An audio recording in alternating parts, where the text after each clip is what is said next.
¿Alguna vez te has preguntado por qué algunas mujeres, incluso las más fuertes, terminan atrapadas en relaciones que las vacían por dentro? No sucede de un día para otro. No empieza con golpes ni con gritos. Empieza con atención, con palabras suaves, con alguien que parece entender exactamente lo que nadie más ha visto. Y ahí es donde comienza el verdadero peligro. Maquiavelo no hablaba de amor. Hablaba de poder, de control, de cómo las emociones humanas, cuando se leen correctamente, pueden convertirse en herramientas silenciosas. Esta historia no es una invitación a explotar a nadie.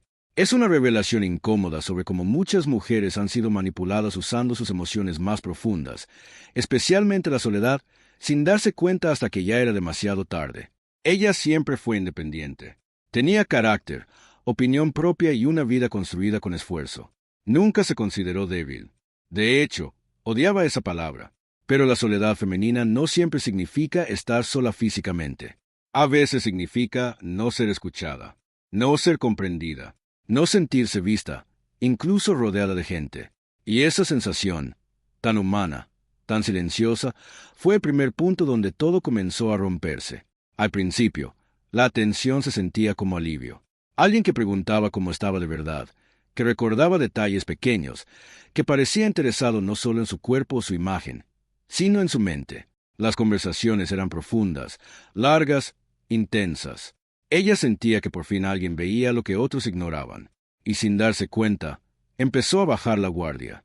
No hubo promesas grandes, no hubo declaraciones exageradas, solo presencia constante, mensajes oportunos, silencios calculados, porque el control psicológico no se impone, se construye, y se construye despacio, hasta que la persona ya no sabe en qué momento dejó de sentirse libre. Poco a poco, la atención se volvió selectiva. Cuando ella estaba feliz e independiente, el interés disminuía. Cuando dudaba, cuando se sentía insegura, cuando expresaba cansancio emocional, la atención regresaba con fuerza. Así se crea la dependencia.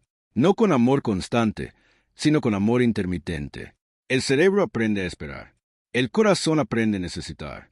La soledad empezó a cambiar de forma. Ya no era falta de compañía, sino miedo a perder esa conexión especial, miedo a quedarse sin esa voz que parecía entenderla. Y ese miedo la llevó a callar cosas, a justificar actitudes, a dudar de sus propias reacciones. Porque cuando alguien logra que cuestiones tu percepción, ya tiene poder sobre ti. Maquiavelo entendía algo que sigue siendo verdad hoy. Las personas no se controlan con fuerza, sino con necesidad.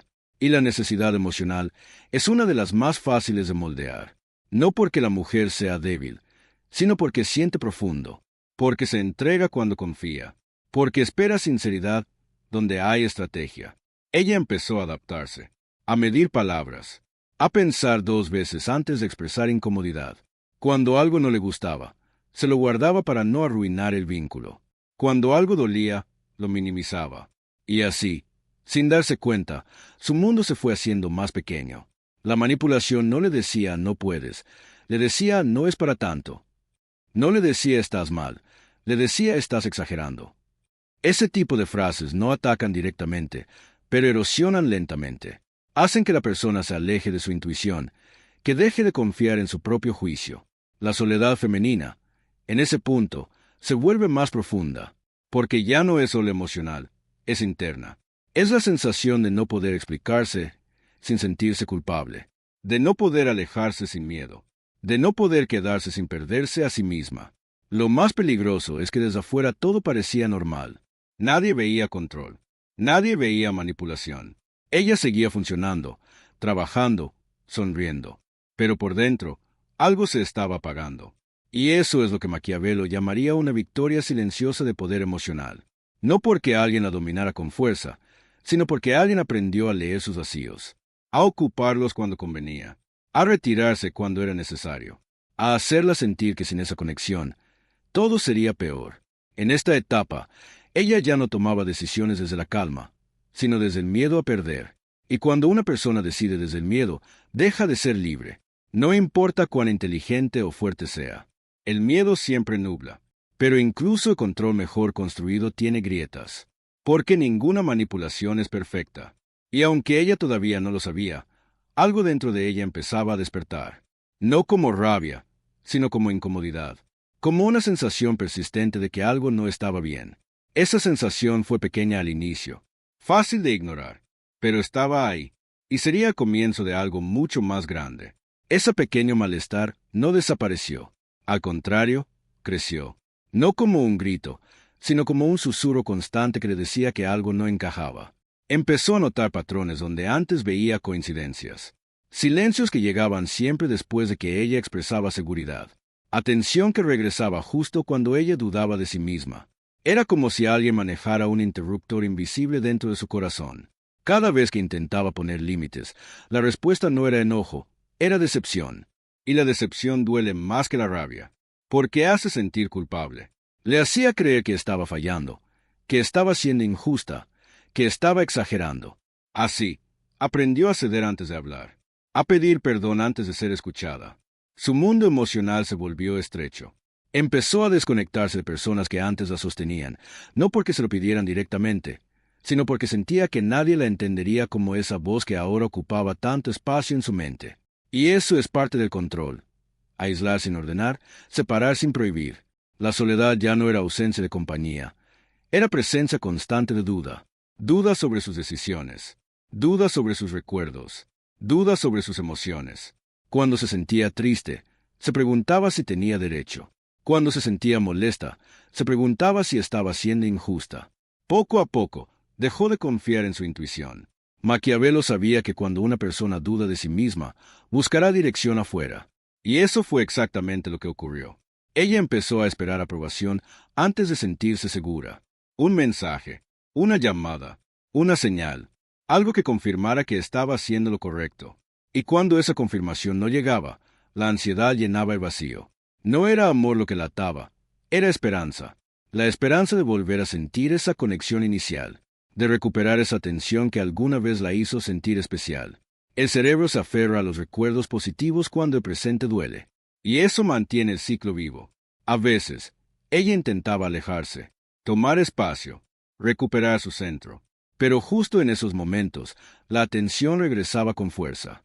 Palabras profundas, gestos calculados, promesas implícitas, no suficientes para sanar, pero suficientes para no irse. Así funciona la manipulación emocional.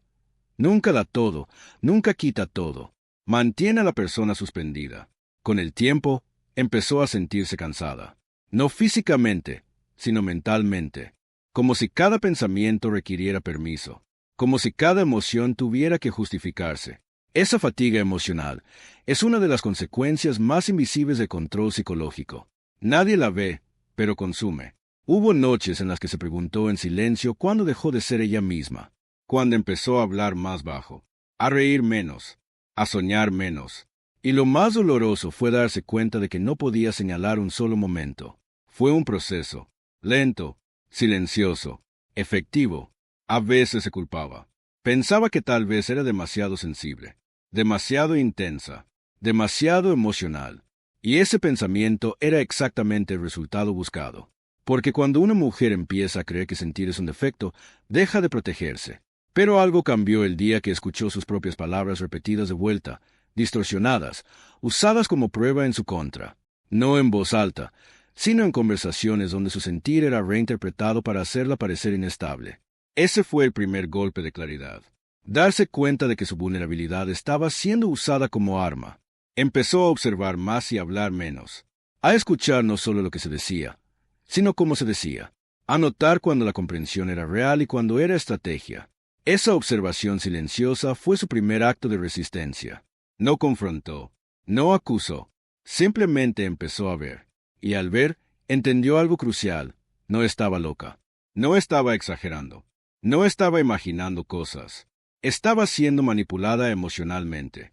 Y esa realización fue tan dolorosa como liberadora, porque significaba aceptar que había sido herida, pero también que podía sanar. La rabia no llegó primero. Llegó la tristeza, una tristeza profunda por haber entregado tanto a alguien que nunca tuvo intención de cuidar. Pero esa tristeza trajo consigo algo más, dignidad, la necesidad de proteger lo que quedaba de sí misma. Maquiavelo hablaba de conocer al otro para dominarlo, pero también, sin decirlo, dejaba claro que el conocimiento puede invertirse, que quien aprende a ver, deja de ser controlado. Y ella estaba aprendiendo. Cada paso que daba hacia la claridad dolía, porque implicaba soltar ilusiones.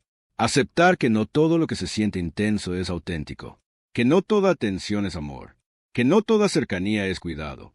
La soledad empezó a transformarse. Ya no era miedo, era espacio, espacio para pensar, para recordar quién era antes de dudar tanto, para reconocer su propia voz entre tanto ruido emocional. Aún no había confrontación, aún no había ruptura, pero algo fundamental ya había cambiado. El control ya no era total. Había grietas, y por esas grietas empezaba a entrar la verdad. La claridad no llegó como una explosión, sino como una calma extraña. Una mañana despertó y ya no sintió la urgencia de escribir, de explicar, de justificarse. Ese silencio interno fue nuevo, y por primera vez en mucho tiempo no dio miedo, dio fuerza. Entendió que había pasado demasiado tiempo reaccionando y muy poco tiempo escuchándose a sí misma. Empezó a recordar quién era antes de todo eso, no con nostalgia, sino con respeto. Recordó su capacidad de decidir, sin pedir permiso emocional, su manera de sentir sin vergüenza, su voz firme.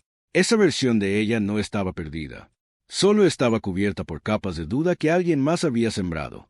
La manipulación pierde poder cuando deja de ser invisible, y ahora ella la veía con claridad. Cada gesto, cada palabra pasada cobraba un nuevo significado, no desde el rencor, sino desde la comprensión. Comprensión de que el control emocional no nace del amor, sino del deseo de dominar lo que no se puede poseer. No hubo una gran confrontación. No hubo gritos ni acusaciones dramáticas. Simplemente empezó a retirarse emocionalmente, a responder menos, a explicar menos, a no justificar sus límites. Y eso incomodó más que cualquier pelea, porque quien necesita control no soporta perder acceso. Las reacciones llegaron rápido. Confusión primero, luego culpa, después victimismo. Pero esta vez, ella no absorbió nada de eso. Observó, escuchó y siguió firme, porque había aprendido algo esencial. No toda emoción ajena es responsabilidad propia. La soledad volvió a aparecer, pero ya no como un vacío doloroso. Apareció como espacio.